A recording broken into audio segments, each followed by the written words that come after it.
మా latest videos కోసం మా ఈ తెలుగు న్యూస్ ఛానల్ సబ్స్క్రైబ్ చేసి గంట సింబల్ యాక్టివేట్ చేసుకోండి. రేపు శనివారం రాత్రి వెంకటేశ్వర స్వామి ఫోటో ముందు దీనిని పెట్టండి చాలు. మీ కోరికలు తీరి కోటీశ్వరులవుతారు. సాధారణంగా మన జీవితంలో ఎన్నో కష్టాలు, ఆర్థిక ఇబ్బందులు, మానసిక అశాంతి ఎదురవుతూ ఉంటాయి. వీటన్నింటికీ మూల కారణం మన గ్రహదోషాలు కావచ్చు, లేదా మనపై ఉన్న నెగటివ్ ఎనర్జీ కావచ్చు. అయితే కలియుగంలో భక్తులను కాపాడడానికే వెలిసిన శ్రీనివాసుడిని నమ్ముకుంటే చాలు, ఎంతటి కష్టమైనా సరే మంచులా కరిగిపోతుంది. ముఖ్యంగా రేపు రాబోయే శనివారం రాత్రి గనుక మీరు మీ ఇంట్లో స్వామివారి పటం ముందు ఈ చిన్న మూటను పెడితే చాలు, మీ ఇంట్లో ఉన్న దరిద్రమంతా తొలగిపోయి అష్టైశ్వర్యాలు సిద్ధిస్తాయి. మీరు కోరుకున్న కోరికలు నెరవేరి అతి త్వరలోనే మీరు ఆర్థికంగా ఉన్నత స్థితికి చేరుకుంటారు. శనివారం రోజున ఎవరైతే భక్తి శ్రద్ధలతో వెంకటేశ్వర స్వామిని స్మరిస్తారో వారిని శనిదోషాలు కూడా ఏమీ చేయలేవు. శనిదేవుడు కూడా స్వామివారి భక్తులకు ఎప్పుడూ ఇబ్బంది కలిగించనని మాటిచ్చారు. అందుకే శనివారం పూట స్వామివారి పూజకు అంతటి ప్రాముఖ్యత ఉంది. ఈరోజు స్వామివారిని పూజించడం వల్ల మన చుట్టూ ఉన్న ప్రతికూల శక్తులు నశించి సానుకూలత పెరుగుతుంది. ఇంటిలో ప్రశాంతత నెలకొంటుంది.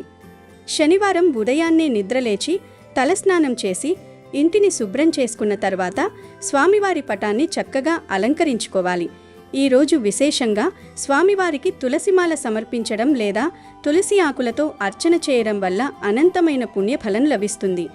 తులసి అంటే విష్ణుమూర్తికి ప్రాణ సమానం. ఎక్కడైతే తులసి ఆకులతో పూజ జరుగుతుందో అక్కడ లక్ష్మీనారాయణులు కొలువై ఉంటారు. అలాగే ఈరోజు పిండి దీపారాధన చేయడం మరో విశేషం. బియ్యపు పిండితో ప్రమిదను తయారు చేసి అందులో ఆవు నెయ్యి వేసి దీపం వెలిగించడం వల్ల ఇంట్లోని దరిద్ర దేవత వెళ్ళిపోయి ధనలక్ష్మి స్థిరంగా నివాసం ఉంటుంది. ఈ పిండి దీపం మన జీవితాల్లోని చీకట్లను తొలగించే జ్యోతి. ఇలా పూజ ముగించుకున్న తర్వాత అసలైన పరిహారం శనివారం రాత్రి చేయవలసి ఉంటుంది. రేపు శనివారం రాత్రి మీరు పడుకునే ముందు ఒక చిన్న మూటను సిద్ధం చేసుకుని స్వామివారి ముందు పెడితే ఇక మీ జీవితంలో తిరుగు అనేది ఉండదు. మరి ఆ అద్భుతమైన మూట ఏమిటి, దానిని ఎలా తయారు చేయాలి, అందులో ఏ ఏ వస్తువులు ఉండాలి అనే విషయాలను ఇప్పుడు మనం వివరంగా తెలుసుకుందాం. అంతకన్నా ముందు ఒక పవిత్ర కథను విందాం. ఫ్రెండ్స్, ఈ పరిహారం గురించి తెలుసుకునే ముందు మీకు ఈ వీడియో నచ్చినట్లయితే తప్పకుండా లైక్ చేయండి. మీరు చేసే ఒక లైక్ మాకు ఎంతో ప్రోత్సాహాన్నిస్తుంది. ద్వాపరయుగంలో ఆ మహావిష్ణువు శ్రీకృష్ణుడిగా జన్మించాడు. ఆ కారణంగా దేవతలందరూ కూడా బాలహరిని దర్శించుకోవాలి అనుకుంటారు. అప్పుడు దేవతలంతా ఒక చోట కలుసుకొని, సమస్త దేవతలారా మనం సృష్టిలో నందగ్రామానికి వెళ్ళి బాలహరిని దర్శించుకుందామా? అటువంటి అదృష్టం సహస్ర యుగాల తర్వాతే దక్కుతుందేమో అని బాలహరిని దర్శించడానికి సిద్ధమవుతారు. అప్పుడు శనిదేవుడు కూడా బాలకృష్ణుణ్ణి చూడడానికి వస్తానని అంటాడు. కానీ మిగిలిన దేవతలందరూ, శనిదేవా, మీరు మీ వక్రదృష్టిని శ్రీహరి మీద మాత్రం ఉంచకండి అని అంటారు. దానికి శని భగవానుడు, దేవతలారా, మీరు ఎందుకు అలా అంటున్నారు? మీ అందరిలాగానే నేను కూడా శ్రీహరిని దర్శించుకోవాలి అనుకుంటున్నాను. నేను అసలు నా వక్రదృష్టిని వారి మీద ఎందుకు ఉంచుతాను అని అంటాడు. అప్పుడు దేవతలు మళ్ళీ ఇలా అంటారు, శనిదేవ, మీరు ఎక్కడికి వెళ్ళినా దేవుళ్ళు, దేవతలు, రాక్షసులు అందరూ మీ వక్రదృష్టి వల్ల బాధపడుతూ ఉన్నారు. కనుక హెచ్చరించటం మా బాధ్యత, అందుకనే చెప్తూ ఉన్నాము అని అంటారు. ఆ తర్వాత దేవుళ్ళు, దేవతలు శనిదేవుడితో సహా బాలకృష్ణుని చూడడానికి నందగ్రామానికి చేరుకుంటారు. శ్రీకృష్ణుడి ఇంటికి వెళ్తారు. దేవతలందరినీ యశోదాదేవి లోపలికి ఆహ్వానిస్తుంది. కానీ అక్కడ శనిదేవుని చూసి తల్లి యశోద బాధతో ఇలా అంటుంది, శనిదేవ, తల్లి ప్రేమను అర్థం చేసుకోండి. మీ వక్రదృష్టి నా కన్నయ్య మీద పడాలి అని నేను ఖచ్చితంగా కోరుకోను. కాబట్టి దయచేసి ఇక్కడి నుండి వెళ్ళిపోండి అని అంటుంది. దానికి శనీశ్వరుడు, హే మాత, నేను శ్రీకృష్ణుడికి పరమభక్తుణ్ణి. ఏ భక్తుడైనా తన ఆరాధ్య దైవానికి కష్టం ఎందుకు కలిగిస్తాడు? కనుక మిగతా దేవతల్లాగానే నేను కూడా శ్రీహరి బాల్య రూపాన్ని దర్శించుకోవాలనుకుంటున్నాను. దయచేసి నన్ను కూడా బాలకృష్ణుణ్ణి దర్శించుకొనివ్వండి అని వేడుకుంటాడు. ఓ శనిదేవ, కన్నయ్య పుట్టిన తర్వాత ఎవరి నీడ పడిందో ఏమో, తరచూ ఏదో ఒక సమస్య వచ్చి నా చిన్న కన్నయ్యను ఇబ్బంది పెడుతూనే ఉంది. అందుకని మీరు ఒక తల్లి పడే బాధను అర్థం చేసుకోండి. నా కన్నయ్య మంచి కోసం మీరు శ్రీకృష్ణుని దర్శించుకోకండి అని అంటుంది యశోద. శనిదేవుడు ఎంత అడిగినా యశోద ఒప్పుకోలేదు. కానీ మిగతా దేవుళ్ళు, దేవతలందరూ శ్రీహరి యొక్క బాలస్వరూపాన్ని చూసి ఎంతో ప్రసన్నులవుతారు. అదంతా చూసి శనిదేవుడు నిరాశ చెంది నందగ్రామానికి దగ్గరలోనే ఒక వనంలో బాధపడుతూ విలపిస్తూ ఉంటారు. హే ప్రభు, నాకే ఎందుకు అన్యాయం జరుగుతుంది? ఒక భక్తుణ్ణి, తన ఆరాధ్య దైవాన్ని దర్శించుకొనియకుండా ఎందుకు వంచిస్తూ ఉన్నారు? నా రూపం అంత భయంకరంగా ఉంటే ఇందులో నా దోషమేముంటుంది? నేను మీ ఆదేశం మేరకే కర్మఫల దేవతగా మారాను. నేను నా కర్తవ్యాన్ని నిర్వహించకపోతే ఈ సృష్టి అంతా పాపాత్ములు, అధర్ములు, కోకల్లలుగా పెరిగిపోతారు. హే కృష్ణ, ఈ సూర్యపుత్రుడు శని మీ బాలరూపాన్ని దర్శించుకోకుండా పృథులోకం నుండి దేవతలోకానికి ఖచ్చితంగా వెళ్ళడు. దానికోసం నేను ఇక్కడే ఈ వనంలోనే ఉండి ఘోరమైన తపస్సు చేస్తాను. నేను ఈ వనము నుండి ఒక అంగుళం కూడా కదలను అని శపథం చేసి శనిదేవుడు ఆ వనంలో మొండి పిల్లవాడిలాగా కూర్చొని శ్రీకృష్ణుడి ఆరాధనను మొదలు పెడతాడు. అక్కడ శనిదేవుడి మంత్రాల ధ్వని బాలరూపంలో ఉన్న శ్రీకృష్ణుడికి వినిపిస్తూ ఉంటుంది. త్రికాలదర్శి శ్రీకృష్ణుడు తన భక్తులను నిరాశ చెందనివ్వరు కదా. అప్పుడు కృష్ణుడు తనలో తను ఇలా అనుకుంటాడు. శనిదేవ, బాలకుడి రూపంలో నేను అవతరించాను. మొండికెయ్యాలంటే నేను లేదా ఎవరైనా చిన్నపిల్లవాడు మాత్రమే మొండికి వెయ్యాలి. అని మీరు నాకంటే ఎక్కువ మొండికేస్తున్నారే అని నవ్వుకుంటాడు. ఇప్పుడు నేను మీ ఈ మొండి భక్తికి లొంగిపోయి మీకు దర్శనం ఇవ్వడానికి వచ్చి తీరాల్సిందే అని అనుకుని వెంటనే ఆ బాలకృష్ణుడు ఒక కోకిల రూపంలోనికి మారతాడు. అలా నేరుగా కాకుండా కోకిల రూపం ధరించి కృష్ణుడు శనిదేవుణ్ణి కలవడానికి వెళ్తాడు.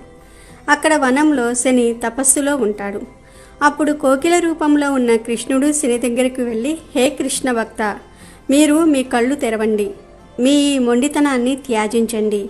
నేను మీ భక్తి భావానికి, నిజమైన శ్రద్ధకు ఎంతో ప్రసన్నుడినయ్యాను అని అంటాడు.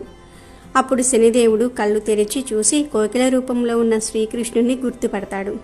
వారితో ఇలా అంటారు, నా ప్రణామాలను స్వీకరించండి ప్రభు, నేను మీ బాలరూపాన్ని చూడాలనే అభిలాషతో దేవలోకం నుండి ఇక్కడికి వచ్చాను. ఏ విధంగా అయితే మీరు బాలరూపంలో మిగతా దేవీ దేవతలకు దర్శనమిచ్చారో ఆ బాలరూపాన్ని అదే విధంగా నేను దర్శించుకోవాలనుకుంటున్నాను అని తన కోరికను చెప్తాడు. శనిదేవుడి మాటలను విని శ్రీహరి కోకిల రూపంలో నుండి బాలరూపంలోనికి మారిపోతాడు. భగవంతుడు శ్రీకృష్ణుడి బాలరూపాన్ని చూసి శనిదేవుడు ఎంతో ప్రసన్నుడవుతాడు. హే ప్రభు, మీ దర్శనంతో నా జీవితం ధన్యమయ్యింది. ఇక దేవలోకానికి వెళ్ళి నేను నీ బాల స్వరూప గుణగానం దేవతలందరి ముందు చేస్తాను అని అంటాడు. అప్పుడు కృష్ణుడు, హే సూర్యపుత్ర శనిదేవ, మీరు కర్మఫలాన్ని ఇస్తారు. మీరు మీ కర్తవ్యాన్ని ఏమాత్రం వదులుకోకుండా అందరికీ కర్మ ఫలితాలను ఇస్తూ సంచరిస్తూ ఉంటారు. ఎందుకంటే మీరు న్యాయాధీశులు. మీరు పాపులను, అధర్ములను, దురాచారులను మీ వక్ర దృష్టితో దండిస్తూ ఉంటారు. ఆ కారణంగానే సమస్త చరాచర జగత్తులో మీ పేరు వింటేనే అందరూ భయభ్రాంతులు అవుతూ ఉంటారు. మానవులు, దేవతలు ఏదైనా తప్పుడు పని చేయడానికి ముందు మీ పేరు తలుచుకుని వణికిపోతూ ఉంటారు అని అంటాడు. హే ప్రభు, మీ నోటి నుండి వచ్చిన ప్రతి మాటను నేను ధర్మం ఇంకా నిష్ఠతో పాటిస్తాను అని అంటాడు శని. అప్పుడు కృష్ణుడు, హే పరమ భక్త, మీరు మొండితనంతో చేసిన ఈ తపస్సు కారణంగా నేను బాలరూపంలో కాకుండా కోకిల రూపంలో రావాల్సి వచ్చింది. అందుకని ఇవాటి నుండి ఈ వనాన్ని కోకిలా వనమని అందరూ పిలవటం మొదలు పెడతారు. మరొక విషయం శనిదేవ, ఈ నందగ్రామం నాకు వైకుంఠ ధామం అంతగా నచ్చింది. అందుకని నేను మిమ్మల్ని వేడుకుంటున్నాను. మీరు ఒక నల్లని రాయి రూపంలో ప్రతిష్ఠింపబడి నా నందగ్రామాన్ని ఎప్పుడూ రక్షిస్తూ ఉండాలి అని కోరుతాడు శ్రీకృష్ణుడు. హే ప్రభు, నేను తమరి ఆజ్ఞను తప్పక పాటిస్తాను. ప్రభు, నేను ఎప్పుడూ నందగ్రామానికి దగ్గరలోని ఉంటాను. ఈ నందగ్రామ ప్రజలకు తప్పకుండా సేవ చేస్తాను అని సమాధానమిస్తాడు శనిదేవుడు. ఇక శ్రీకృష్ణుడు శనిదేవుడితో, ఓ శనిదేవ, ఇక నేను ఇక్కడి నుండి బయలుదేరాల్సి ఉంటుంది, లేదంటే యశోదమ్మ కంగారు పడుతుంది అని చెప్పి వెళ్ళిపోతాడు. ఈ విధంగా కోకిలవనం ఏర్పడిందని పురాణాల్లో ఉంది. ఇదే కోకిలవనం వెనుక ఉన్న కథ. దేవుడి ముందు అందరూ సమానమేనని, మానవ సేవయే మాధవ సేవ అని ఆ గ్రామం చాటి చెప్పింది. సోమయ్య కళ్ళలో ఇప్పుడు ఆకలి బాధ లేదు. కేవలం ఆ స్వామిని చూసిన తృప్తి మాత్రమే మిగిలింది. ఆ శ్రీనివాసుడి కరుణా కటాక్షాలు ఆ గ్రామం మీద ఎప్పుడూ ఉంటాయని అందరూ నమ్మారు. ఇక వీడియోలోకి వస్తే, శనివారం రాత్రి మీరు ఈ పరిహారం చేసే ముందు ఒక పసుపు రంగు వస్త్రాన్ని తీసుకోవాలి. శుభకార్యాలకు, దైవ కార్యాలకు పసుపు వస్త్రం అత్యంత శ్రేష్టం. ఒక కొత్త పసుపు రంగు గుడ్డను తీసుకొని దానిని శుభ్రంగా ఉంచుకోవాలి. ఇప్పుడు ఆ వస్త్రంలో ఒక గుప్పెడు బియ్యాన్ని వేయాలి. బియ్యం అంటే అక్షతలు, అంటే క్షేమము మరియు అభివృద్ధికి సంకేతం. మన ఇంట్లో ఎప్పుడూ ధాన్యానికి కొరత ఉండకూడదని, సంపద వృద్ధి చెందాలని కోరుకుంటూ ఈ బియ్యాన్ని వేయాలి. ఆ తర్వాత అందులో 11 రూపాయలు లేదా 111 రూపాయల నగదును ఉంచాలి. అది మీ స్తోమతను బట్టి మీరు నిర్ణయించుకోవచ్చు. కానీ సంఖ్య మాత్రం 11 లేదా 111 ఉండేలా చూసుకోండి. 1 అనేది ఏకత్వానికి, ప్రారంభానికి సూచిక. ఈ డబ్బు మన ఇంట్లో ధన ప్రవాహం పెరగాలని కోరుకుంటూ పెట్టేది. తరువాత అందులో ఒక ఒక్కను వేయాలి. తాంబూలంలో ఒక్కకు ఎంత ప్రాముఖ్యత ఉందో మనకు తెలిసిందే. ఒక్క అంటే సిద్ధికి, విజయానికి గుర్తు. చేపట్టిన పనులన్నీ నిర్విఘ్నంగా సాగడానికి ఇది తోడ్పడుతుంది. చివరగా అందులో ఒక పసుపు కొమ్మును ఉంచాలి. పసుపు కొమ్ము సాక్షాత్తు గౌరీదేవి స్వరూపం మరియు మంగళకరమైన వస్తువు.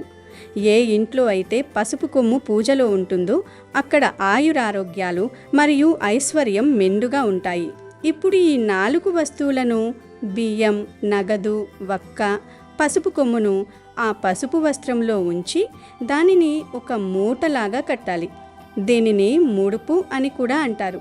ఇలా మూటి కట్టిన తర్వాత మీ మనసులోని కోరికను స్వామివారికి విన్నవించుకోవాలి. అది ఉద్యోగం కావచ్చు, వ్యాపార అభివృద్ధి కావచ్చు, అప్పుల బాధల నుండి విముక్తి కావచ్చు, లేదా సొంత ఇల్లు కట్టుకోవాలనే కోరికే కావచ్చు. ఏ కోరికైనా సరే పూర్తి నమ్మకంతో స్వామివారికి చెప్పుకుని ఆ మూటను వెంకటేశ్వర స్వామి పటం ముందు లేదా విగ్రహం ముందు ఉంచాలి. శనివారం రాత్రి స్వామివారి దగ్గర ఈ మూటను పెట్టి మనస్ఫూర్తిగా నమస్కారం చేసుకుని నిద్రపోవాలి. ఈ మూట అక్కడ ఉన్నంతకాలం మీ ఇంట్లో ఒక రకమైన దైవిక శక్తి ప్రవహిస్తూ ఉంటుంది.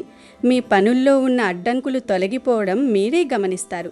అయితే ఈ మూటను అక్కడే ఎన్ని రోజులు ఉంచాలి అని అనుమానం మీకు రావచ్చు. ఈ మూటను వరుసగా 7 వారాల పాటు అలాగే స్వామివారి చెంత ఉంచాలి. 7 వారాలు ఎందుకు అంటే, స్వామివారు 7 కొండలవాడు. ఆ 7 సంఖ్యకు స్వామివారికి విడదీయరాని సంబంధం ఉంది. 7 వారాల పాటు నిత్యం ఆ మూటకు ధూపం చూపిస్తూ స్వామివారిని స్మరిస్తూ ఉండాలి. ఈ 7 వారాల సమయం పూర్తయిన తర్వాత ఆ మూటను తీసి జాగ్రత్తగా దగ్గరలోని ఏదైనా వెంకటేశ్వర స్వామి ఆలయానికి తీసుకువెళ్ళాలి. ఆలయంలోని హుండీలో ఆ మూటను అలాగే వేసేయాలి. అంటే అందులోని బియ్యం, పసుపు కొమ్ము, వక్క మరియు నగదు అన్నీ కలిపి హుండీలో సమర్పించుకోవాలి. ఇలా ముడుపును స్వామివారికి అప్పగించడం వల్ల మీ కోరిక నెరవేరడానికి మార్గం సుగమమవుతుంది. మీరు ఎంతో కాలంగా ఎదురుచూస్తున్న శుభవార్తలు వింటారు. ఈ పరిహారం చేయడం వల్ల ధనలాభం కలగడమే కాకుండా ఇంట్లో ఉన్న అశాంతి తొలగిపోయి అందరూ ఐకమత్యంగా ఉంటారు. వ్యాపారం చేసేవారికి లాభాలు పెరుగుతాయి. వృత్తి ఉద్యోగాల్లో ఉన్నవారికి ప్రమోషన్లు లేదా జీతాల పరుగుదల వంటివి సంభవిస్తాయి. కోటీశ్వరులు అవ్వడం అంటే కేవలం డబ్బుండడమే కాదు, మనశ్శాంతి, ఆరోగ్యం మరియు గౌరవం అన్నీ ఉండటం. ఈ పరిహారం వల్ల మీకు ఆ అష్టైశ్వర్యాలు కలుగుతాయి అనడంలో ఎటువంటి సందేహం లేదు.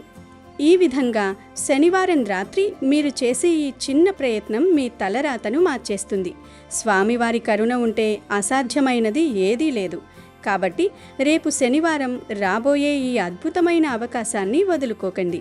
ప్రతి ఒక్కరూ ఈ ముడుపు కట్టి స్వామివారి కృపకు పాత్రులయ్యి ఆనందంగా జీవించండి. అమెజాన్లో బెస్ట్ డిస్కౌంట్స్ కోసం వీడియో డిస్క్రిప్షన్లో లింకు ఉంది, చూడండి. అలాగే మా టెలిగ్రామ్ ఛానల్ సబ్స్క్రైబ్ చేసుకోండి. వీడియో నచ్చితే లైక్ చేయండి, షేర్ చేయండి, బట్ సబ్స్క్రైబ్ చేసుకోవడం మర్చిపోవద్దు.